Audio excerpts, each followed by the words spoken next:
और मैं JFF के YouTube चैनल पर आप सभी का स्वागत करती हूँ। पिछले वीडियो में हमने जजमेंटल पेरेंटिंग के कुछ पहलुओं पर चर्चा की थी।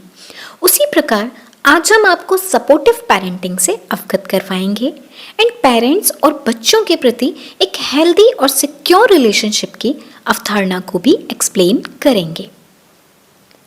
यह आपकी मदद कर सकता है यदि आप यह समझना चाहते हैं कि आपके बच्चे को आपके सपोर्ट की आवश्यकता क्यों है और बच्चों के बढ़ते हुए वर्षों में उसकी सहायता या उसका सपोर्ट करने के तरीकों के बारे में और जानें। तो सबसे पहले यह समझते हैं कि व्हाट इज सपोर्टिव पेरेंटिंग, यानी कि सहायक परवरिश क्या है। एक सहायक माता पिता होने का अर्थ है अपने बच्चों के सर्वोत्तम हितों को दिल से रखना, बच्चों की हॉबीज और इंटरेस्ट के साथ साथ उन्हें स्कूल में अपना सर्वश्रेष्ठ प्रदर्शन करने के लिए सक्रिय रूप से प्रोत्साहित करना, बिना निर्णय के बच्चों को सुनना और उनके कंसर्न और चैलेंजेस को समझने की कोशिश करना। सपोर्टिव पेरेंट्स वास्तव में अपने बच्चे की क्षमता पर विश्वास करते हैं और उस पर भरोसा करते हैं। They are always available for their child. ये पेरेंट्स हमेशा बच्चों के लिए उपलब्ध रहते हैं जब भी बच्चे को उनकी आवश्यकता होती है।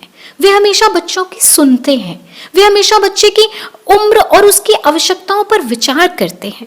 बच्चे को कब प्यार, तारीफ या कब पनिशमेंट देना है ये पेरेंट्स को भली भांति ज्ञात होता है। ये पेरेंट्स अपने एक्सपेक्टेशंस और अपनी ड्रीम्स को कभी अपने बच्चे पर नहीं थोपते। बच्चों के लिए पेरेंट्स के किस प्रकार के डायलॉग्स होने चाहिए।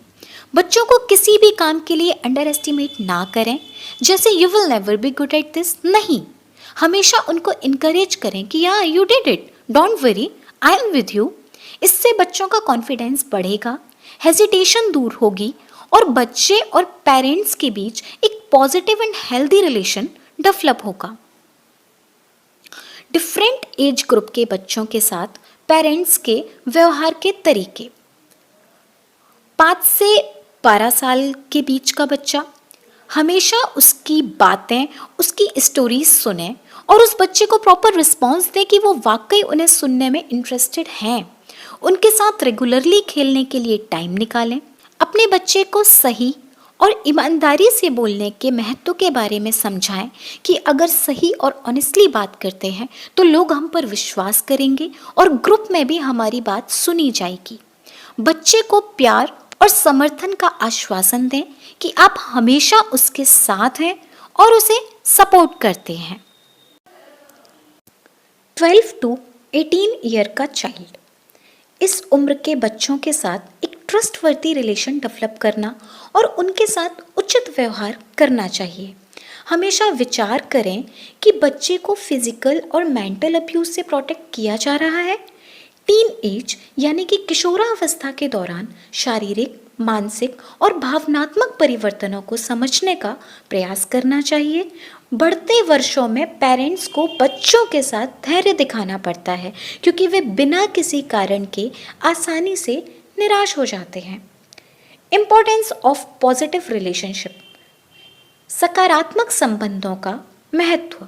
बच्चे जो अपने पेरेंट्स के साथ एक सिक्योर और हेल्दी रिलेशनशिप में ग्रो करते हैं, उनके जीवन में दूसरों के साथ हेल्दी रिलेशनशिप डेवलप करने का बेहतर मौका होता है। एक बच्चा जिसका अपने पेरेंट्स से सिक्योर रिलेशनशिप होता है, वह कठिन और तनाव की परिस्थितियों में अपने इमोशंस को रेगुलेट करना सीख जाता है। इससे बच्चों का मानसिक, भाषात्मक और संवेगात्मक यानी कि इमोशनल डेवलपमेंट भी होता है। तो इस प्रकार छोटे छोटे कामों के जरिए बच्चों को सीखने का मौका दें और सकारात्मक रिलेशन की ओर अग्रसर रहकर एक हैप्पी पेरेंटिंग देखी जा सकती है। Thank you.